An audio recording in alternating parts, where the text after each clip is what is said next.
సముద్రయాన్ ప్రయోగానికి సిద్ధమవుతోంది భారత్. సముద్రయాన్ ప్రాజెక్టులో భాగంగా మత్స్య 6000 అనే సబ్మరైన్ ని వచ్చే మే నెలలో సముద్రంలోకి ప్రవేశపెట్టనుంది.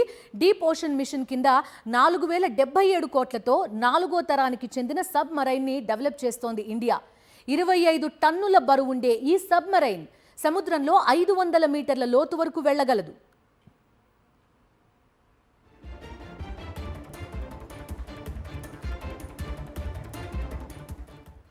సాగర్ నిధి అనే నౌకకు తోడుగా వెళ్లే ఈ సబ్మరైన్ సముద్రంలోని జీవులు, జీవ వైవిధ్యం, ఖనిజాలను పరిశీలించి నమూనాలు సేకరిస్తుంది. జియో మ్యాపింగ్ కూడా చేస్తుంది. 3 ఆక్వానాట్స్ ని 12 గంటల పాటు మోసుకెళ్లే సామర్థ్యం దీనికుంది. అత్యవసర పరిస్థితుల్లో 96 గంటల పాటు ఈ సబ్మరైన్ పనిచేయగలదు.